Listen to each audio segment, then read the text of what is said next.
Between happy birthday and the first slice of cake, Chloe warned, they're taking your money after the party. I kept my seat long enough to memorize their faces, then stood as if for fresh air. Stay with me, I'll walk you through every quiet step that followed.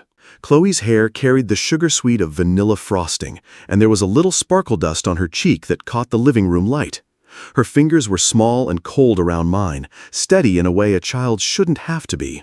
I bent, met her eyes, and moved my lips as little as possible. You did the right thing. I've got you. She gave me a brave nod and stepped back toward the gift table like any 8-year-old at a party in Clintonville. I straightened into the brightness. Streamers bowed in cheerful arcs from the ceiling. Balloons nudged the plaster with soft taps. Candle smoke still laced the air, a faint sting under all that sugar. Laughter rose in tidy bursts. Friends, neighbors, the easy noise of people who believe the evening belongs to them. Megan floated through it like a director who had cast herself as the lead. Trays appeared in her hands before anyone asked. Her smile was the kind that never quite reached her eyes. She paused near me, adjusting a napkin, reshaping a cheese board, watching without watching. Up close, her perfume was white flowers with a harder edge underneath. From the kitchen, Tyler's voice came a notch too loud. "Dad's the one who taught me loyalty," he told Ben Carter from the dealership. Ben nodded the way a man nods at a sales pitch he doesn't want to interrupt. On the far couch, Mr. O'Neill took the room in with the patient curiosity of a retired man who has seen every kind of celebration and every kind of mess. I let my gaze move slow, the way you move a level across wet concrete. Megan's glance flicked to Tyler's, a metronome tick. He checked his watch, then remembered not to check his watch. She shifted her weight, smile trimmed by a degree. If I'd been the old man they were rehearsing for, I might have missed it. But a lifetime in construction trains you to listen to foundations. This one had been settling for years. "Grandpa, look!" Chloe held up a beaded bracelet, colors in happy rebellion. I crossed to her. "It's perfect," I said, and meant it. She let me fasten it. The elastic brushed her pulse. I swallowed, found my breath, gave her the smallest lift of my hand, our old park signal for 10 more minutes, and she answered with a tiny nod that said, "I kept our secret." Megan arrived with canopies I hadn't requested.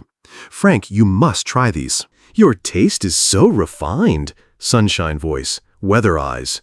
She touched my forearm and felt how steady it was. I gave her the smile she wanted and none of the math behind it. "Big day," I said. "I may sit a spell." I set my glass down on a coaster. It left a thin, wet circle anyway, a ring that would vanish in minutes. Not everything does. I watched the little choreography of a house party unfold. Compliments about the decorations, jokes about how fast kids grow, a chorus of thank yous for nothing in particular. In that polite noise, I sifted for the clicks between them, the tiny locks sliding into place. The phrase, "after everyone leaves," lived behind my ears. Midnight ticked closer by its own slow logic. When the room took a breath, I stood. I felt Chloe's eyes on me and gave her one quick, quiet squeeze at the shoulder as I passed, a promise stored in skin. "Mind if I freshen up?" I said, to no one and everyone, the way a man asks permission he doesn't need. Megan's head turned a fraction. Tyler held his smile, but it went glossy at the edges. Ben lifted his beer in a small salute, not missing a beat. Mr. O'Neill inclined his head as if to say, "Go on then." The hallway waited, lined with family photos in neat frames. In one, my reflection caught on the glass a pleasant grandfather at a pleasant party. Beneath that, faint in the sheen, I saw the other face I would need later, the one that does not blink when a deal slides sideways. I put a tired smile on like a coat and stepped toward the bathroom, toward the quiet. Behind me, the laughter resumed its tidy pattern, as if the house itself had let out its breath. I closed the door softly. The cool porcelain met my palms. Vanilla, flowers, candle smoke. I counted backward in my head, not numbers but choices. Stay and be steered. Leave and take the wheel. Talk now and tip them off. Smile, excuse yourself, begin. I turned the faucet and let the water run for show. Then I straightened my collar, fixed the mask just so, and reached for the knob. I would go back through the living room in 1 minute, say something polite, and peel off toward the front door with that same gentle smile. The hallway was step 1. The mask, step 2. The exit, step 3. The plan had already started. The hallway quiet held me like a palm over a candle, lemon polish, laundry soap. The tap was still running for show. Memory did the real work. The phone had rung at 7 that morning when the light in Upper Arlington comes in gentle like it's asking permission. "Dad, can you come a little early today?" Tyler's voice had that tremor I know from years ago when a boy tried to sound older than his choices. "Megan and I want to talk through some family plans, future stuff. We just want to make sure everyone's looked after." Looked after. The words landed soft and heavy at the same time. "I've never missed Chloe's birthday," I said. "I'll be there." "Great," he said, too fast. "And, keep an open mind, okay?" The call ended with a well-practiced cheerfulness that left a draft. By 8, I was at Easton Town Center with a coffee cooling in the cup holder. Families moved like small, happy weather systems. I stood in the toy store under bright lights and chose an architecture set because Chloe loves how buildings fit, how edges explain themselves. The clerk said it was a good choice. I believed him because I could already see her small, patient hands clicking the pieces into a shape that made sense. Next, the bike shop. A kid-sized frame, light enough for her to handle, handbrakes that wouldn't fight her, reflectors that would throw back every stray beam on a summer night. I pictured the driveway, the wobble, the laugh, the proud look back to see if I was watching. I always would be. I carried boxes to the car and shut the trunk. That's when I heard, "Frank Whitman out early?" Dolores Green stood with a bookstore bag, hair neat, eyes bright, the way neighbors' eyes get when they know quite a lot and will tell you only enough. "Morning, Dolores." "Getting ready for the big party," she said. "Ran into Tyler and Megan downtown on Tuesday morning. Buckeye Community Bank. Arms full of forms. Looked official, like the kind people sign when they're changing big things." She laughed, kind, quick. "Probably a refinance. You know how it is." "Tuesday. Official. Arms full of forms." "Probably," I said. "Well," she added, "give Chloe a hug from me. 8 is a fine age." "It is," I said, and watched her go. In the flower shop, I ordered white roses for Megan. Courtesy matters even when the ground is moving under you. The florist wrapped them in crisp paper. The stems were damp and honest in my hands.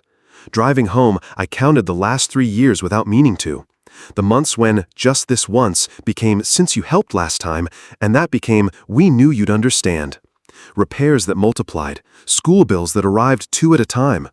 The visit when Megan let her eyes wander around my kitchen and told me a maintenance-free community might be better for a man who shouldn't have to worry about a roof.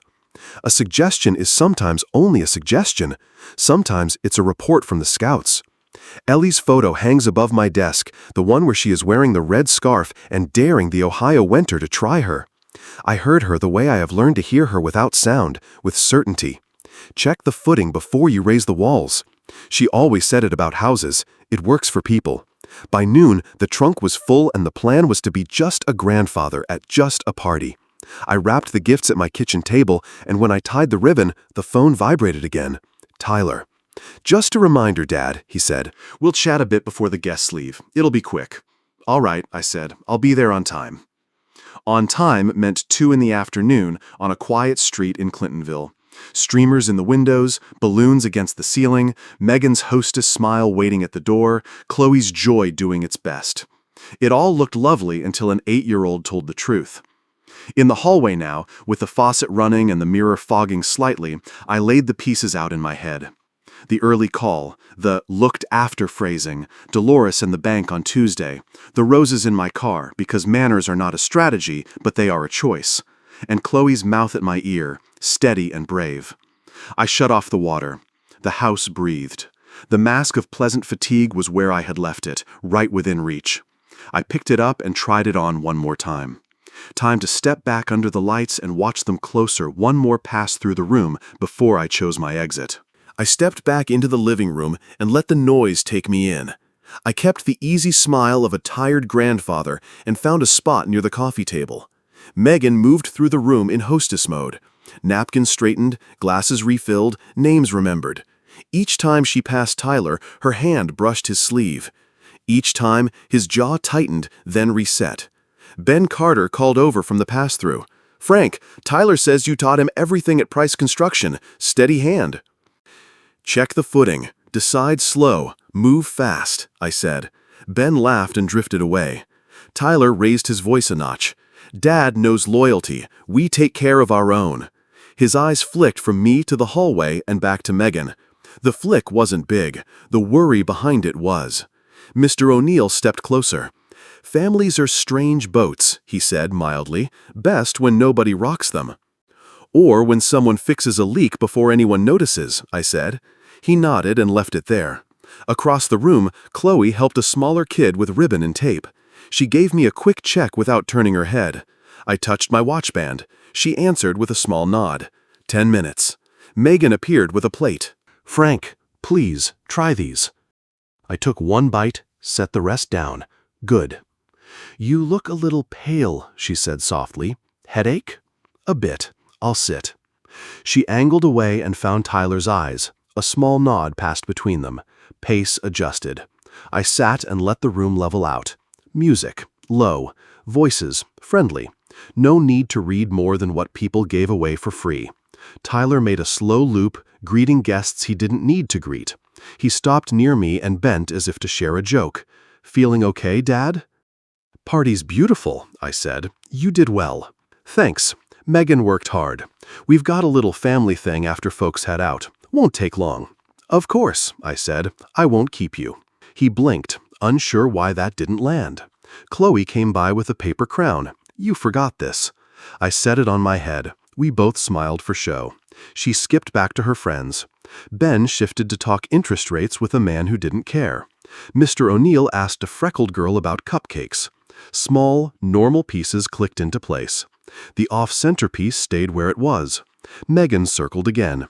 Her perfume arrived before she did. Can I get you tea? Water? I'm fine, I said. Just a minute to rest. She checked Tyler. He checked the time. The pattern was clear. Keep me in the room, keep me comfortable, wait for the moment.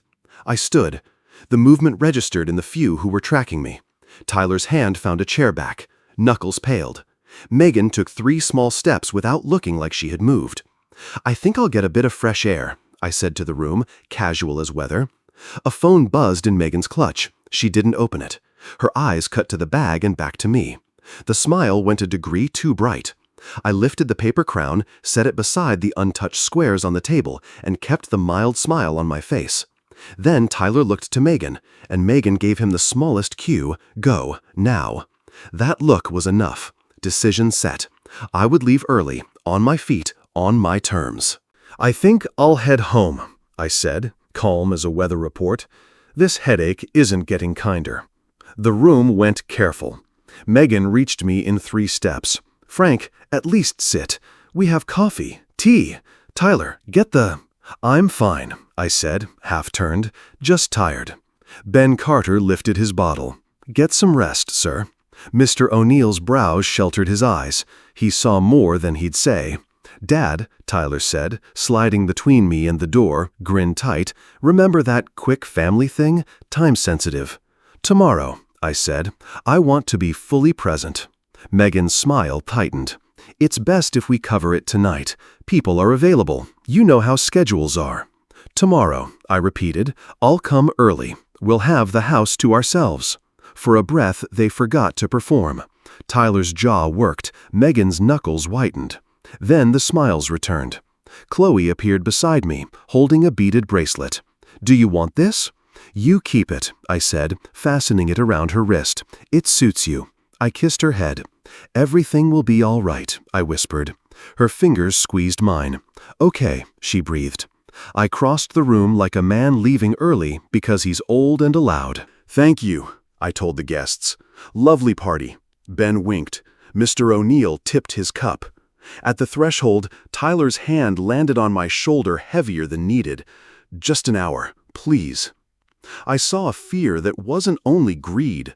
Another time, I said, get Chloe to bed on time. Megan stood aside, phone in hand. Frank, we want to help, that's all. I know, I said, stepping onto the porch. Evening air lifted a streamer. The Ohio sky held a soft blue that never admits night.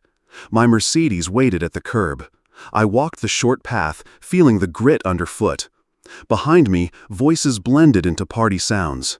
Chloe's lighter tone, then Megan's, then Tyler's. At my car, I paused with my hand on the roof, hearing Ellie's voice in memory. Check the footing, decide slow, move fast. The front door stayed open. In the light, Megan spoke to Tyler, face bright for the neighbors, hard for me.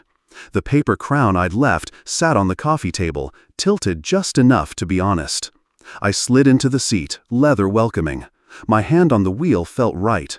Chloe, flanked by her parents, lifted her hand slightly. Not our park signal, something older. I nodded, a promise kept. I closed the door with a certain click, turned the key, and watched the house shrink, already measuring the distance to my desk, the portrait, and the safe behind it. The drive to Upper Arlington took the length of one steady breath. The sun had slipped to a soft Ohio blue, the kind Ellie liked to call the hour that forgives. My house greeted me the way old houses do, by remembering me. The front door eased shut without protest. The hallway kept the days cool. Somewhere, a clock counted a calm that didn't belong to evenings like this. I did not turn on every light, just the lamp in the office. The brass one Ellie found at a flea market and polished until it believed in itself again. Her portrait watched from above the desk. The red scarf, the daring smile, the eyes that never once rushed me. Check the footing, she used to say, half a joke, half a rule. I set my palm against the frame and let my fingerprints warm the wood. Behind it, the safe. The dial turned under my fingers to the rhythm I have always kept for her, a familiar little dance of month and memory. Steel gave with a low, respectful sigh. Paper waited in the dark the way truth does. Quiet, patient, unconcerned with how anyone will feel about it. I pulled the first manila folder and then another. Bank statements, canceled checks, receipts with corners gone soft. Envelopes with neat notes in my handwriting, mortgage, transmission, tuition, groceries. I laid them in rows until the desk became a map. When you have built things for a living, you know how to read grain and weight. Paper has a weight, so does repetition. 2 piles became 4, and the timeline drew itself. In the first months after Ellie, small needs spoke softly, just this once. Then the voice learned to carry. The requests grew. Repairs reproduced like rabbits. School needs arrived in 2s. Words shifted too. 2, help turned into expectation. Expectation tried on entitlement and admired how it looked. I opened the ledger notebook I keep for the kind of accounting you don't show a CPA what it costs a man to be who he thinks he is. I wrote the numbers in words, the way story asks you to. 247 transactions across 3 years. About $70,000 moved from me to the life they said they could not reach without me. I added the other column, the one they never asked about because they never knew. Liquid assets just over $2.3 million. 3 rental properties that pay their own way. This house, bought and paid for, not because a bank loved me, but because Ellie and I learned how to love a budget. The shape of my life on paper was not a boast, it was a boundary. I took a breath and listened to the room. Outside, a car passed and left a ribbon of sound behind it. Inside, pages whispered as if they were gossiping about me. I underlined a date the afternoon Megan admired my countertops and proposed a maintenance-free future for a man like me. A suggestion is sometimes reconnaissance. I wrote that down too. I circled phrases from old messages and folded them into a list on a yellow legal pad. Just until, emergency, we'll pay you back when, Chloe's school. My pen did not run out of ink. I did not run out of patience, but I let patience know it would not be making any more of the decisions. Ellie's gaze in the portrait had that mischief I always loved. Decide slow, she would tease, but when you do, move like you mean it. I wrote 3 names on the pad, each with its own arrow. Jason Patel at Buckeye Community Bank, an old friend who knows what questions mean, even when they sound innocent. Karen Schultz, the notary, who has watched my signature for years and knows the difference between a steady hand and a pressured one. And if I needed another voice, compliance at the bank. Not to hurt anyone, to make the lines bright enough that nobody could pretend they were faint. I sorted the evidence back into stacks, the way you stack lumber you plan to use, not burn. The ledger went back to the edge of the desk. The safe door stayed open, a mouth waiting for my next instruction. My phone lit the room with a square of weak light. Tyler's name glowed there, brave as a boy at the edge of a cold pool. I let it ring, then ring again. The sound walked itself into silence and left me with the lamp, the paper, Ellie's eyes, and the plan that had started growing the moment Chloe breathed the truth into my ear. The house exhaled. Somewhere down the block, a dog barked once and thought better of it. I picked up the pen and underlined tomorrow. When the phone lit again, I turned it face down and reached instead for my address book, the page where Jason's number waits like a well-kept tool. Sunday morning came in quiet layers, light through the blinds, coffee steam lifting straight up. The lamp on my desk made a warm island in a room of paper and metal. Ellie's eyes, framed above the safe, held me to the plan. At 9 on the dot, I dialed Jason Patel's personal number. 20 years of doing things the right way earns you a number or two that matters. "Jason," I said when he answered, "it's Frank Whitman. Sorry to intrude on a Sunday." "Frank," he said, voice warm and rested, "you never intrude. What can I do for you?" "I've been looking over my portfolio," I said, keeping it easy, "thinking about simplifying, centralizing accounts, trimming the noise. I could use a steady opinion." "Happy to help," he said. "We can talk allocation, account structure, whatever you need." "I appreciate it," I said, and let a beat pass. "While we're at it, I've also been wondering about support arrangements for when folks need a hand. Powers of attorney, conservatorships. The practical side, not the drama. I like to understand terms before I ever need them." Jason's tone tilted into professional careful. "Those are important tools," he said. "They come with responsibility. In general, a power of attorney allows someone you choose to act on your behalf. Conservatorship is a court process when someone is no longer able to manage on their own. Different paths, different paperwork." "Makes sense," I said. "Have you dealt with any of that recently? I don't need names, just trying to get a feel for what families run into." He respected the fence. "We've had inquiries," he said. "Some folks ask simple planning questions. Others arrive with very specific checklists. Competency evaluations, expedited filings. It varies." "Expedited," I repeated, as if tasting a word for the first time. "That sounds urgent." "It usually is," he said. "Courts can move faster when there's a clear, immediate risk. But we encourage families to consult counsel and proceed carefully. Conservatorship removes a lot of autonomy. It's not casual." I let a breath out. "That's good to hear. If I ever set up anything formal, I'll want it clean. Consent, witnesses, no shadows." "That's the way to do it," Jason said. "Transparency protects everyone." I could almost see his face, the neat part in his hair, the way he listens without blinking. "Jason," I said, "thank you.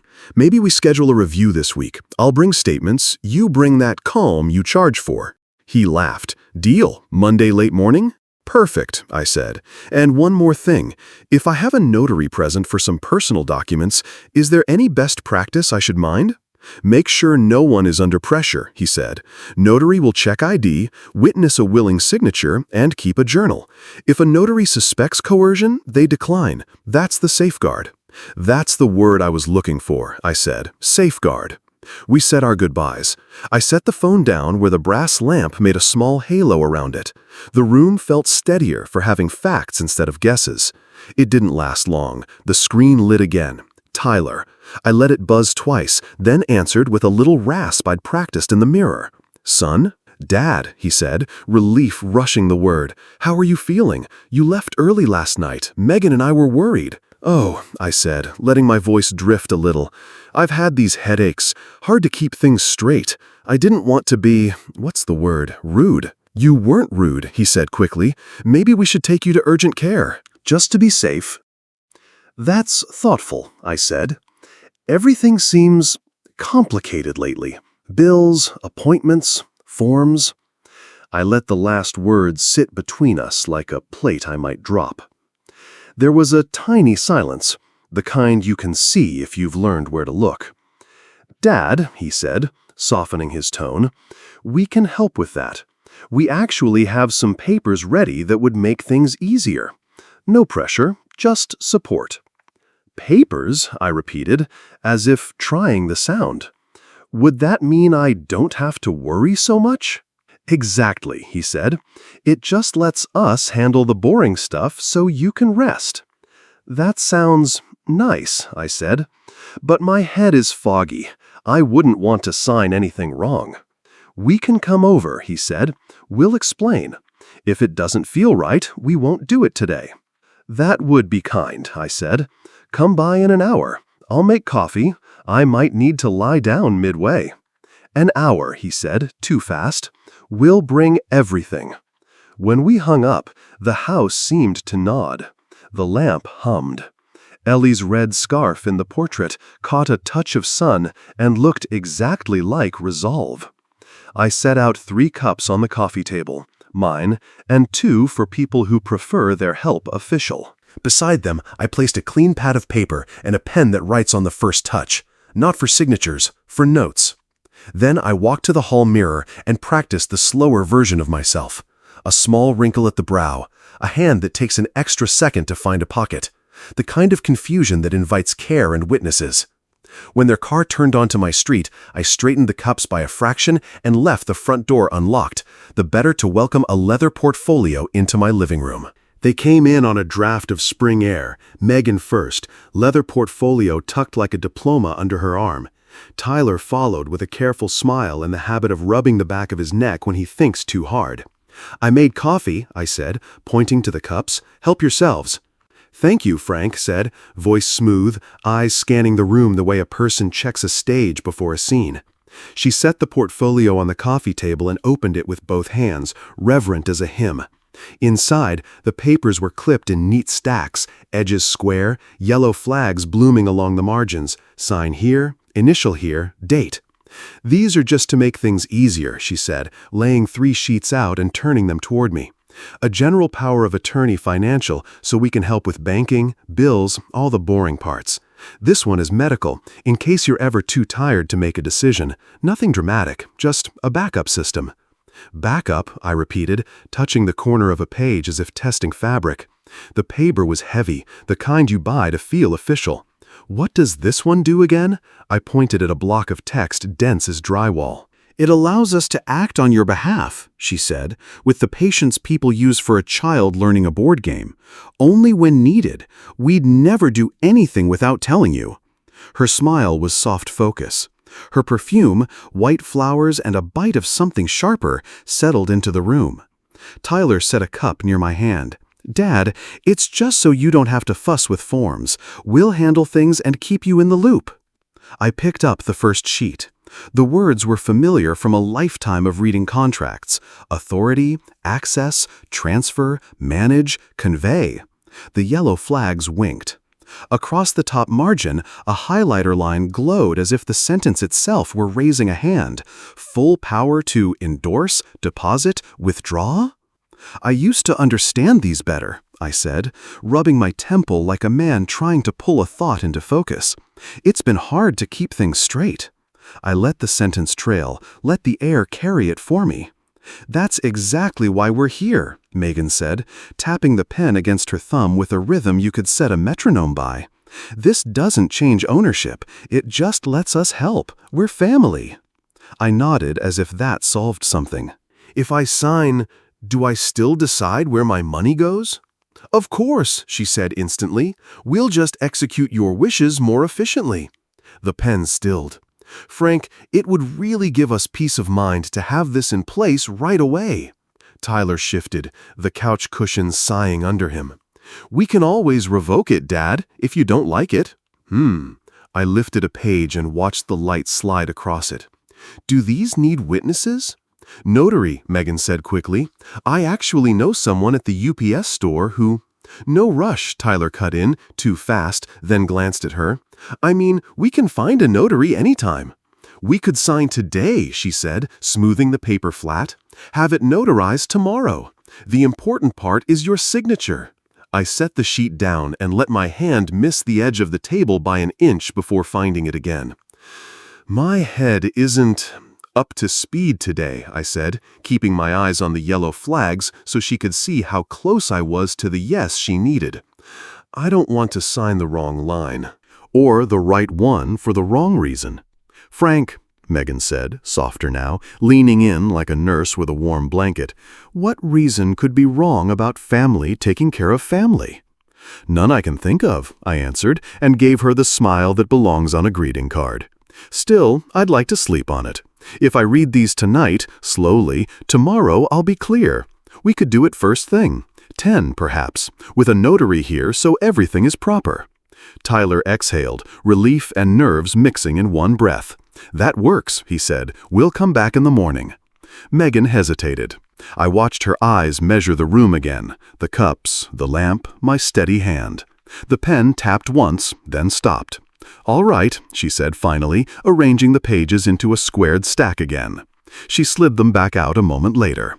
"Why don't we leave these with you? You can read. We'll bring a notary tomorrow. Make it official." "Good," I said. "I read slowly these days." I touched the yellow tabs again. "I'll mark my questions." She placed the pen on top of the stack, the way you set a crown on a head you expect to bow. "We'll see you at 10. I walked them to the door. Tyler hugged me, his hand a little too tight on my shoulder. "Thanks, Dad," he said into the fabric of my sweater. "This will help." "I'm sure it will," I said. Megan offered both my hands a polite squeeze. Up close, her smile had edges. "Rest," she said. "Keep the papers safe." "I have a good place," I said, and watched them cross the porch and step back into the soft Sunday. The house took them back out of itself and settled. The portfolio did not go with them. The papers sat on my table, all that yellow waiting like traffic lights. I stood for a long moment in the doorway, then closed it gently until the latch caught. I carried the stack to my desk and, before I sat down, reached for my address book, the page where Karen Schultz's number sits like a clean rule in a messy world. The papers on my desk were yellow-flagged invitations I didn't plan to accept. I touched the top sheet, felt the heavy stock, and set it down. The address book with the cracked spine waited where it always does. I found Karen Schultz's number under S. The brass lamp poured a steady circle over the page. She answered on the second ring. "Karen speaking?" "Karen, this is Frank Whitman. I'm sorry to bother you on a Sunday." "You're not bothering me, Mr. Whitman. What do you need?" "A notary at my home in Upper Arlington tomorrow morning. Personal documents. I want it proper IDs checked, journal signed, no one hurried." "That's how I work," she said. "What time?" 9:45 to set up, signing at 10. "I'll bring my seal, my journal, and a pen that never skips," she said. "Do you expect anyone to be persuasive?" "Possibly. If you sense pressure, decline. I would rather have no signature than a bad one." "Understood. Text me the address. I'll be there at 9:45. I drew a small square beside her name on my legal pad, Ellie's mark, for things that mattered. Then I tapped Jason Patel's number. He answered on the first ring. "Frank, still thinking portfolio?" "And definitions," I said. "Could you stop by at 10? Call it a review. I'd value your eyes on a few terms." 10 works, he said. "Suit or truth?" "Bring both. Also, can we reach compliance if procedure comes up? Angela Lee runs that desk, yes?" "I can have Angela on standby," he said, "or we can ring the main line and ask for her. Standby is best, no surprises." I circled his name and drew an arrow to the word compliance. The house held still, the way a good form holds concrete. One call left. I found Tyler and hit dial. "Dad," he said, breath half relief, "how are you feeling?" "Better," I said, letting a little fog in. "I slept, I read a bit. Those papers are a lot." "They are. We can walk you through them, no rush." "Let's do it tomorrow, 10 o'clock. I've asked a notary to come so it's done right. If I need help, I want it legal and witnessed." A short pause. "A notary? Sure, that's fine. We'll be there." "Good. I like when important things leave a trail." I wrote the times in a clean column. 9:45, Karen. 10, Jason. 10:05, Tyler and Megan. Beside the list, I printed one word and circled it twice. Witnesses. I slid the flagged forms into a fresh manila folder and wrote today's date across the tab. Into another, blank, I tucked an envelope I hoped not to need. On the coffee table, 3 cups sat upside down. I set them upright, laid out napkins, and pictured the room at 10. Karen by the side table with her journal open, Jason angled to see faces and pages, the sofa for family, a clear strip of carpet between us where the truth could cross without tripping. Outside, a car hissed by on damp pavement. Inside, the lamp hummed and the air settled around the plan like a glove around a hand. I picked up my pen and boxed 4 words I have trusted on job sites and in courtrooms. Decide slow, move fast. The phone buzzed again. Megan's name glowed and pulsed. I let it vibrate into the quiet, turned the phone face down, and darkened the circle around witnesses. I set the lamp low and listened to the house breathe. The room was set. All that remained was morning. Monday light slid in flat and honest. I raised the blinds a hand's width and let Ohio gray settle across the coffee table. 3 cups stood ready. The brass lamp drew a warm circle over 2 manila folders, yellow flagged forms in one, my papers in the other. I opened the windows a crack so the room could breathe. On the side table, I cleared space for a notary's journal and seal.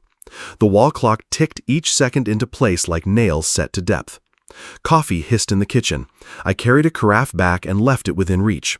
No sugar, no distractions. On my legal pad, last night's box still read, "Decide slow, move fast." At 9:41, a mower coughed to life 2 doors down. At 9:44, I straightened the cups by a fraction. At 9:45 on the mark, the bell sang 2 clear notes. Karen Schultz stood in a navy jacket and flat shoes, a compact case in her hand, and the practiced calm of someone who records the truth for a living. "Good morning, Mr. Whitman." "Morning, Karen. Thank you, Karen." She set her case on the side table, opened it with small ceremony. Seal, journal, 2 pens. She checked my license, held it to the light, and wrote my name into a neat line that would outlast the day. "I work slowly," she said, both reminder and promise. "I only notarize willing signatures. If I sense pressure, I stop." "That's why you're here," I said. "If anything feels off, touch the corner of your journal. We'll pause." Her mouth tipped in approval. She took in the room the way good tradespeople do, chair angles, exits, the distance between voices, and let the silence settle back into its proper place. At 9:59, a shadow crossed my walk. A precise knock followed. Jason Patel wore a charcoal suit and a practical coat against the thin morning. His handshake had nothing to sell in it. I gestured to the chair, angled to see faces and paper at the same time. "Portfolio review," he said lightly, taking his seat. "And a few definitions," I said. "Compliance on standby?" "Angela knows I might ring," he said. "If needed, we'll keep it to principles." His eyes rested on the yellow-tabbed folder acknowledgement, not intrusion, then on Karen's open journal. He gave the smallest nod that meant, "I see the safeguards." I poured coffee. He took half a cup and did not drink it. Karen declined with a smile, pen laid straight along her journal spine. Tires rolled slow over curb grit. A car door shut. Another. Footsteps on the walk too quick to be called calm. I did not move. Karen adjusted nothing. Jason set his cup on a coaster and let his fingers leave no sound. The doorbell rang at 10:05, bright and punctual as a nail set flush. I stood, smoothed my collar, and crossed the room at an even pace. When I opened the door, Megan's smile arrived first, bright for show. The instant her eyes found Karen's journal and Jason's suit, it changed by a degree only experience measures. Tyler hovered half a step behind her, rubbing the back of his neck the way a man does when he wants to be anywhere else. "Good morning," I said, as if we were about to discuss nothing more than weather and cake. "Come in." They stepped across the threshold. Megan's perfume, white flowers with a harder edge beneath, met the room's clean coffee and paper. Her gaze touched the cups, the folders, the brass lamp, then landed on the notary seal. Tyler's eyes found the banker and flicked away. "Please," I said, motioning to the sofa. "Let's sit." I returned to my chair, the one that sees both faces and pages, and felt the frame hold. Megan adjusted the hem of her jacket, smile restored to full brightness. "We brought the papers," she said, then hesitated, measuring the witnesses she hadn't planned on. We sat where the room had asked us to sit. Megan took the sofa's edge, portfolio on her knees. Tyler sat beside her, rubbing the seam of his slacks. Karen's journal lay open, pen along its spine. Jason folded his hands, eyes level. "Before we start," I said, "please note the purpose of this visit." Karen looked up. "State it in your own words, Mr. Whitman." "My family brought documents for me to sign. We're here to ensure clarity and willingness. No pressure." She wrote. The scratch of her pen gave the moment weight. Megan brightened. "Frank, we just want to help." She opened the portfolio and slid 2 sheets toward me, yellow flags blooming. A general financial power of attorney and a medical one, standard. A simple backup so we can handle bills and appointments. I let my eyes clear. Define simple. What powers exactly? I tapped the paragraph. Endorse, deposit, withdraw, transfer, sell. How broad? Under what conditions? Plain language, please. With your consent, she said quickly, it lets us act for you in financial matters.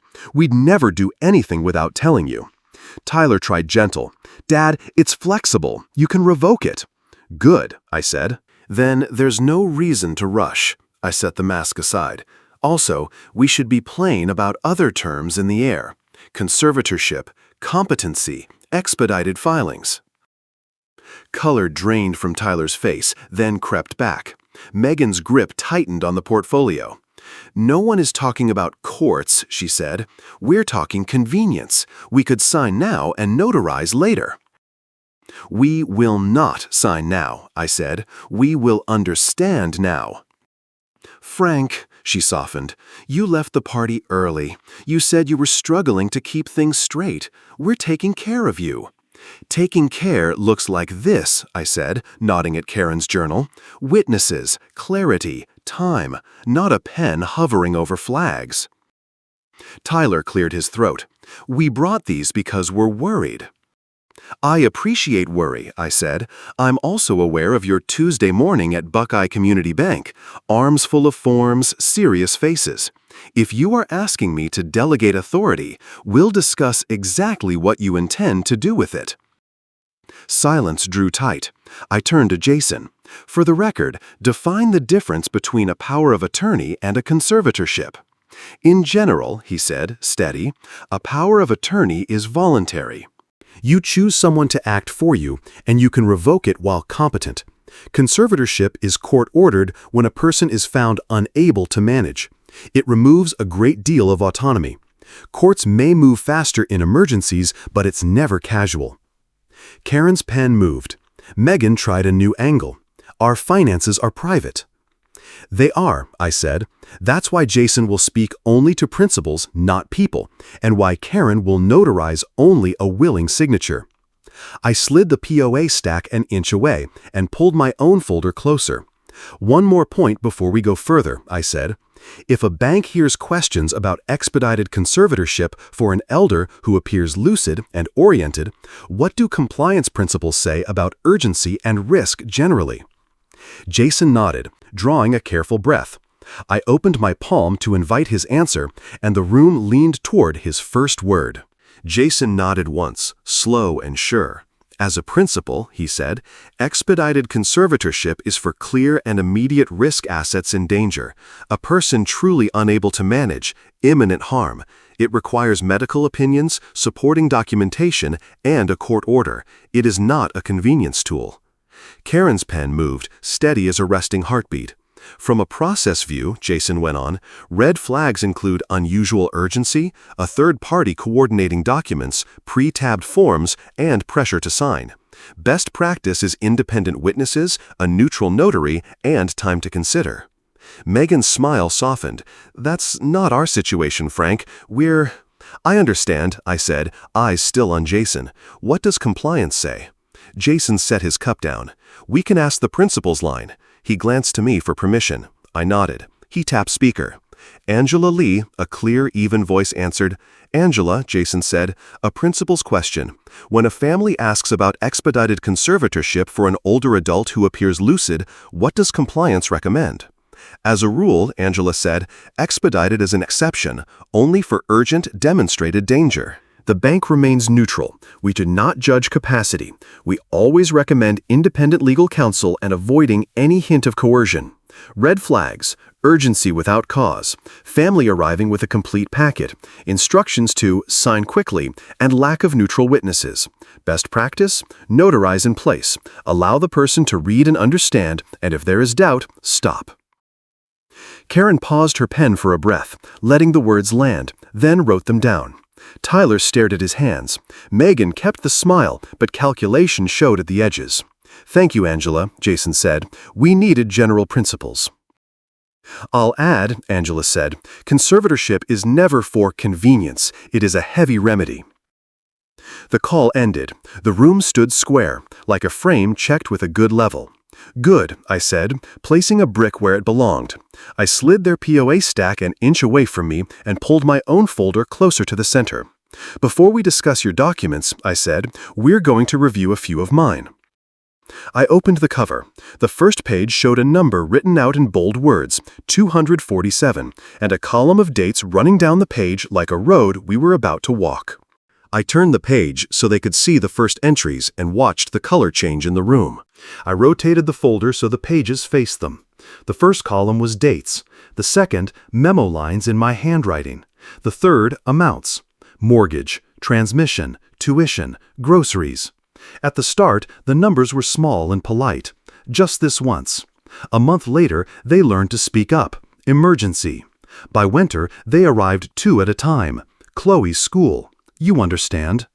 Across 3 years, I said, tapping the totals, 247 transactions, roughly $70,000. I let the paper do the talking. Help is not the same as control. This is help. Tyler stared at the ledger as if it could blink first. Dad, those were real needs. Some were, I said, and some were rehearsals. I turned a page.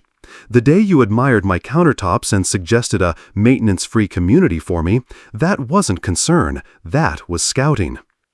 Megan's smile did not move. The muscles at her jaw did. Frank, we've thanked you for everything. These are ordinary family expenses.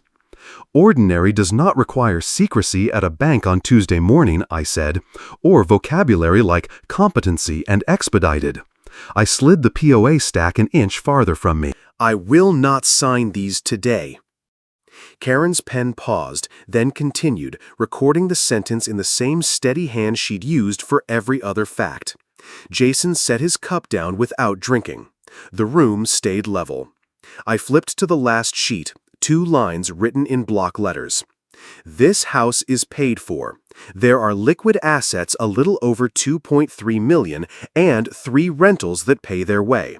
You didn't know that because I never asked you to carry it. I looked at Tyler, then Megan.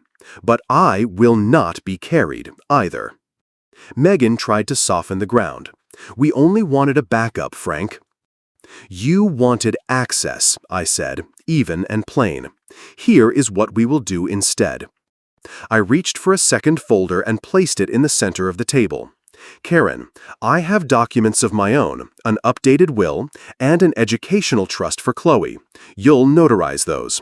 After that, we can discuss what genuine help looks like. I broke the seal on the manila tab and slid out the first page. The notary's journal waited for the next line. I slid my folder to the center and opened it flat. This is my updated will, I said, tapping the top page, and this, I moved to the next set, is an educational trust for Chloe. Karen angled closer. We'll proceed section by section, she said.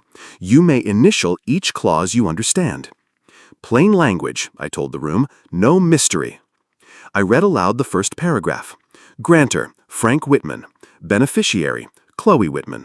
Purpose, education and formation. I glanced at Tyler and Megan. Education means more than classrooms.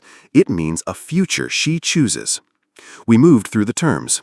Distributions, tuition, fees, books, housing stipend while enrolled, equipment necessary to study, laptop, instruments, tools, study abroad if it serves the program.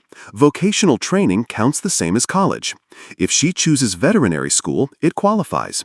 If she chooses a trade, it qualifies. Jason watched quietly, hands folded, eyes on the lines like a man reading a blueprint. Age, I read. At 21, Chloe may access a seed fund for starting a business or setting up life, released only after she completes a basic financial literacy course. I initialed the margin. That one matters, I said. If you're going to carry money, you should know how to carry it. Trustee, Karen prompted. Initial trustee, me, I said. Successor trustee, Buckeye Community Trust Services upon my death or incapacity. Jason is not a trustee. He is a witness today. Jason gave a slight nod, neutrally professional. I turned a page. No loans to parents, no distributions directed by parents, no assignments to satisfy anyone else's debts. The money is for Chloe's education and future. Megan's smile held, tight at the corners. Tyler stared at the carpet. Good conduct clause, I read. Parents may not access or direct trust assets. If, over time, they demonstrate sustained responsibility, steady work, budgeting, counseling if needed, the trustee may consider supervised family grants for Chloe's enrichment. That decision belongs to the trustee, not to them. Karen's pen landed where it needed to. She checked my ID once more out of habit, then positioned the journal. Signature lines are here, Mr. Whitman. I signed the will, I signed the trust. Karen notarized each, her seal pressing a firm circle into the page. Jason witnessed, adding his name in a steady hand. The lamp hummed, the clock ticked. Paper made a sound like a door closing softly. I closed the folder and looked up. I am not punishing a child for adults' choices, I said. I am protecting her path. Chloe's name sat clean on the page between my hands. Ellie's red scarf warmed the room without a word. I set the pen down, folded my palms, and turned to Tyler and Megan. Now, I said, we're going to talk about what changes today. I closed the folder. Here is what changes today, I said. Effective immediately, I will no longer pay your mortgage, repairs, cards, or one-time emergencies. Any support for Chloe will flow through her trust or direct payments to schools and programs, never through you. Karen's pen recorded it. Jason watched it land. Tyler swallowed. Dad, I'm sorry. How do I fix this? Not with speeches, I said, with a plan and proof. 1, I held up a finger. Get and keep steady work full-time or 2 part-time jobs that meet your bills without me. Within 30 days, send 3 pay stubs. 2, another finger. Budget counseling with a licensed advisor. Bring me a written plan. Income, expenses, debt reduction, targets by month. 3, a third finger. Chloe first. No missed tuition or appointments. Show up for her. When a choice appears, choose the option that serves her well-being over convenience or pride. I can do that, he said, eyes wet. I will. Megan's smile thinned. Frank, that isn't realistic. Do you expect us to conjure money overnight?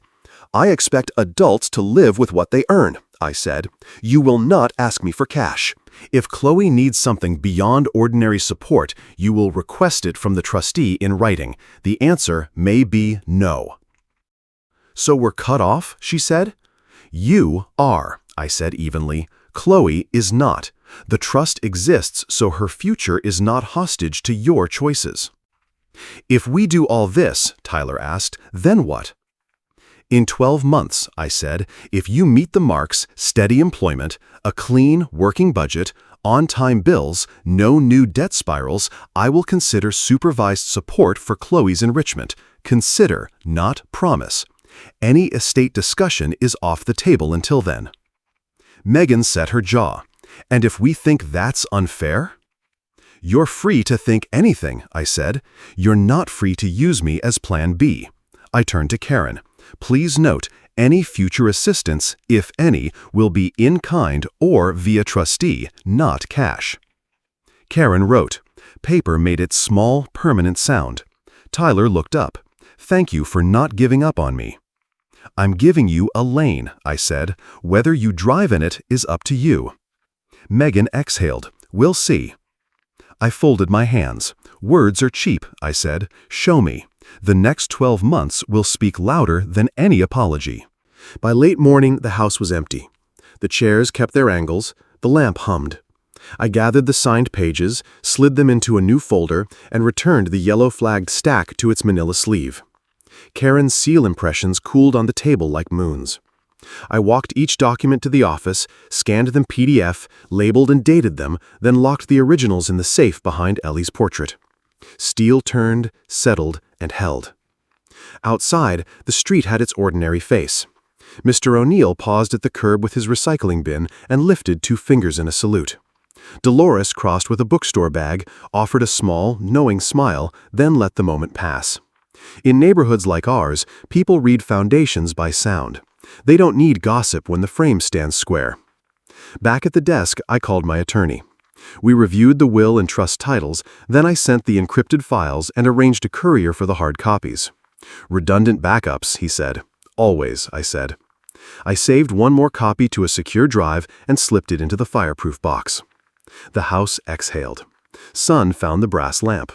My phone lit the room with a blue square. Chloe after school? Chloe arrived just after 3, backpack bumping her knees. I met her on the porch and kept my voice quiet. No big words, no blame. We had some grown-up paperwork this morning, I said, pouring lemonade. It was about keeping your future safe. Her eyes searched my face. Are Mom and Dad mad? They're figuring things out, I said. That's their job. Mine is you. We sat at the kitchen table. I opened a thin stack of brochures, glossy pages, bright animals, green campuses. You told me veterinary school once, I said. Here are 3 good programs. Columbus State has a pre-vet track.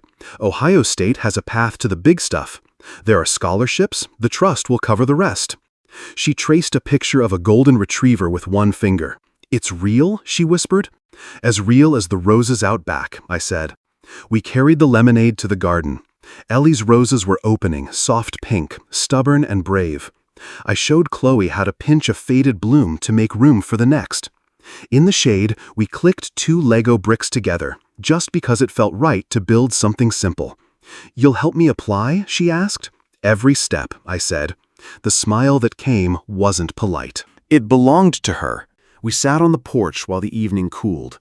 The roses Ellie planted breathed a thin, sweet line through the air. Chloe leaned against my shoulder, quiet the way children get when they've finally put a worry down. Truth has a temperature. It doesn't shout. It holds steady and makes room. Dignity works the same way. No spectacle, just a person sitting square in their own chair. Love, too, when it's right. Not a net you're tangled in, but a hand you can take and let go of without fear. Down the block, Tyler paused by the corner. He had a folder under his arm and the look of someone counting steps he means to take. He raised a tentative hand. I returned it, not as a pardon, not as a punishment, only a lane. He turned and kept walking. Chloe pointed at a rosebud still furled tight.